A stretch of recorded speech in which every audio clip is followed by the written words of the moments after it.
لیکن اللہ کے رسول سفر معراج پر اس سے بھی آگے تشریف لے گئے اور حضرت جبرائیل علیہ السلام اس درخت کے پاس یہ کہہ کر رک گئے کہ اے اللہ کے رسول، یہ میری حد ہے، اگر میں نے اس سے ایک قدم بھی آگے بڑھنے کی کوشش کی تو میرے پر جل جائیں گے۔ سدرۃ المنتہا کے اوپر اللہ تعالیٰ کا عرش موجود ہے، جو کہ زمین اور آسمان یا اس پوری کائنات کا احاطہ کیا ہوا ہے۔ قیامت کے روز ہر زندہ چیز کو فنا ہونا ہے، اس لیے جنت اور جہنم کو ساتوں آسمانوں سے الگ یا جدا بنایا گیا ہے، کیونکہ قیامت کے بعد بھی وہ قائم رہیں گی۔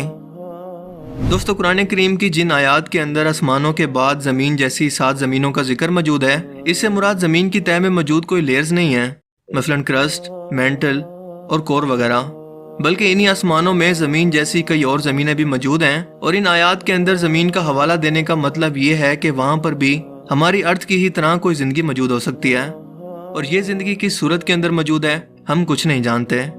اور اس کی مثال دینے کی وجہ یہ ہے کہ زمین زندگی کی علامت ہے اور انسان بھی صرف اسی کے بارے میں جانتے ہیں۔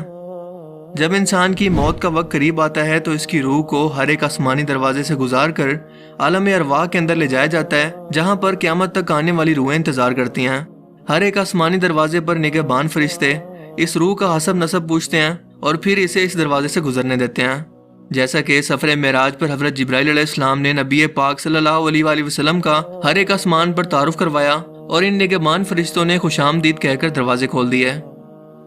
حدیث مبارکہ کے الفاظ ہیں کہ پہلے آسمان کے مقابلے میں دوسرا آسمان اتنا بڑا ہے جیسے کسی صحرا کے اندر ایک انگوٹھی موجود ہو۔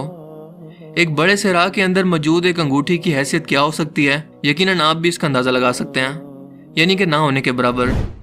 اسی طرح مزید فرمایا کہ دوسرا آسمان پہلے آسمان کے مقابلے میں اتنا بڑا ہے کہ دوسرے آسمان کو صحرا سمجھ لو اور پہلے آسمان کو ایک انگوٹھی جو اس صحرا کے اندر موجود ہے۔ اور اسی طرح سے 7 آسمانوں کے بارے میں آپ نے یہی بیان کیا کہ ان 7 آسمانوں کے اندر ہر ایک آسمان دوسرے آسمان سے سائز کے اندر ناقابل یقین حد تک بڑا ہے، جس کے اوپر اللہ کا عرش موجود ہے، اور اللہ کا عرش اتنا بڑا ہے کہ 7 آسمان اس کے سامنے صحرا میں پڑی ہوئی ایک انگوٹھی کے سائز کے برابر ہیں۔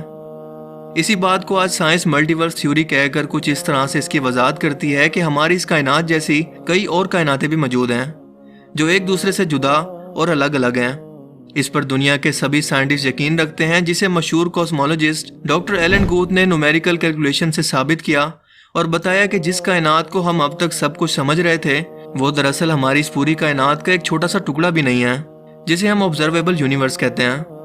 بلکہ اصل کائنات یعنی کہ نان آبزرویبل یونیورس اس کے مقابلے میں 3 × 10 کی پاور 23 ٹائمز گنا بڑی ہے، یعنی کہ ایسی کائنات جسے ہم نہ تو دیکھ سکتے ہیں، نہ ہی اس کا مشاہدہ کر سکتے ہیں، اور نہ ہی کبھی اسے دیکھ پائیں گے۔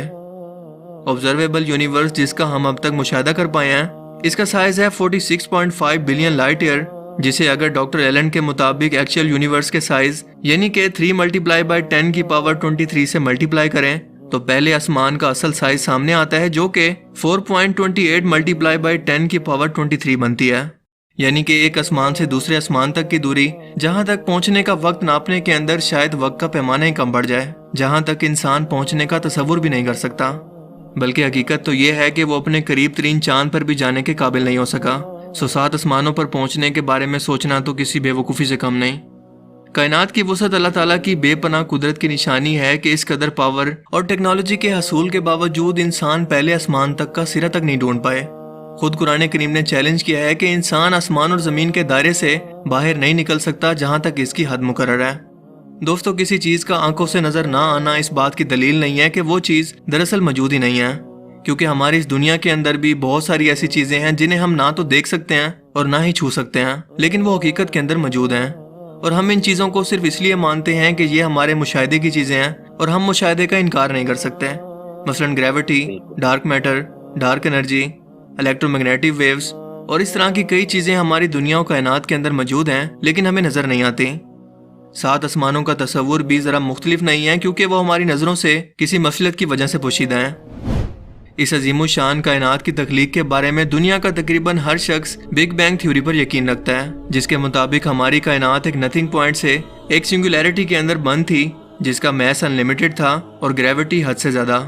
یہ ایک بڑے دھماکے سے پھٹ کر بکھر گئی، جس سے موجودہ کائنات، سٹارز، گلیکسیز اور نیبولاز وغیرہ سب کچھ بنا، اور یہ بھی کہ یہ ہر لمحہ روشنی کی رفتار سے مسلسل اب تک پھیل رہی ہے، جیسا کہ دھماکے کے بعد ہوتا ہے کہ چیزیں دور دور تک بکھر جاتی ہیں۔ اور جب اس دھماکے کی شدت ختم ہوگی تو یہ پھر سے وہیں پر واپس لپٹنا شروع کر دے گی جہاں سے اس کا آغاز ہوا۔ اسی بگ بینگ کے بارے میں قرآن کریم آج سے 1400 سال پہلے بیان کرتا ہے کہ کیا کافروں نے نہیں دیکھا کہ آسمان اور زمین دونوں ملے ہوئے تھے، تو ہم نے ان کو جدا جدا کر دیا اور تمام جاندار چیزیں ہم نے پانی سے بنائی، پھر یہ لوگ ایمان کیوں نہیں لاتے؟ جبکہ اس کائنات کے خاتمے سے متعلق اللہ پاک فرماتے ہیں کہ کیا تم نہیں دیکھتے کہ جتنی چیزیں زمین میں ہیں سب کچھ خدا نے تمہارے زیر فرمان کر رکھی ہیں، اور کشتیاں بھی جو اس کے حکم سے دریا کے اندر چلتی ہیں، اور وہ آسمان کو تھامے رکھتا ہے کہ زمین پر وہ گر نہ پڑے مگر اس کے حکم سے۔ بے شک خدا لوگوں پر نہایت شفقت کرنے والا اور مہربان ہے۔ دوستو، یہاں پر آسمان کو تھامنے کی بات کرنا کہ وہ گر نہ پڑے، اس سے مراد آج کی زبان کے اندر سائنس کی زبان میں بگ کرنچ تھیوری ہے، جس سے مراد یہ ہے کہ جس رفتار سے ہماری یہ کائنات پھیل رہی ہے اسی رفتار سے ایک دن سکڑ کر پھر سے ایک سنگولیرٹی کے اندر بدل کر بالکل ختم ہو جائے گی، یعنی کہ ریورس ہو کر بالکل ایک غبارے کی طرح جس کے اندر ہوا بھر کر اسے کھول دیا جائے اور اس کے بعد وہ اپنی اصلی حالت کے اندر واپس آنا شروع کر دے۔ بالکل یہی حال گریوٹی بھی پوری کائنات کا کرے گی، اور ذرا سوچ کر دیکھیں کہ یہ گریوٹی جیسی فورس دراصل ہے کیا، جو ہمیں نظر نہیں آتی لیکن وجود رکھتی ہے۔ ایک ایسی طاقت جو نظام کائنات سنبھالے ہوئے ہے لیکن انسانوں کے کنٹرول میں نہیں۔ یقیناً یہ اللہ کا حکم ہے، ورنہ پورا آسمان اور اس میں موجود ہر ایک چیز آج ہی انسانوں پر گر پڑے۔ آج سے 1400 سال پہلے اس کائنات کے پیدا کرنے، اس کے خاتمے اور اس کی وسعتوں کو عرب کے سراغ کے اندر جب کسی بھی قسم کا کوئی فلکیاتی یا کوسمولوجی کا کوئی علم موجود ہی نہیں تھا، کس نے اپنے پیارے پیغمبر کو یہ سب باتیں اتنے واضح انداز کے اندر بیان کی جسے آج 21ویں صدی کی سائنس آج کے دور کی سب سے بڑی دریافت کے طور پر پیش کر کے فخر محسوس کرتی ہیں۔ یقیناً اس خالق نے جو اس پوری کائنات کو پیدا کرنے والا اور اس کے رازوں کو جاننے والا ہے، وہ اس پوری کائنات کا اکیلا بادشاہ ہے، جس کے دست قدرت کے اندر اس پوری کائنات کا ہر ایک ذرہ ہے، اور وہ اس ذرے سے بھی غافل نہیں ہے۔ مجھے امید ہے کہ آج کی اس ویڈیو سے آپ کو بہت کچھ نیا جاننے کو ملا ہوگا اور یہ ویڈیو آپ کو پسند آیا ہوگا۔ اگر یہ ویڈیو آپ کو اچھا لگا تو اسے لائک کیجئے، اور مزید اس طرح کے انفارمیٹیو ویڈیوز کے لیے اس چینل کو ضرور سبسکرائب کریں۔ اب میں ملوں گا آپ سے ایک نئی انٹرسٹنگ ویڈیو میں، تب تک کے لیے اپنا بہت سا خیال رکھیے گا۔ Thanks for watching this video. اللہ حافظ۔ اللہ حافظ۔ دوستو، کیسی لگی یہ ویڈیو؟ امید کرتا ہوں آپ کو یہ ویڈیو پسند آئی ہوگی۔ ویڈیو پسند آئی ہو تو ہمارے چینل وائس آف اقرا کو سبسکرائب ضرور کریں، اور ساتھ ہی ساتھ بیل آئیکن آن کر لیں،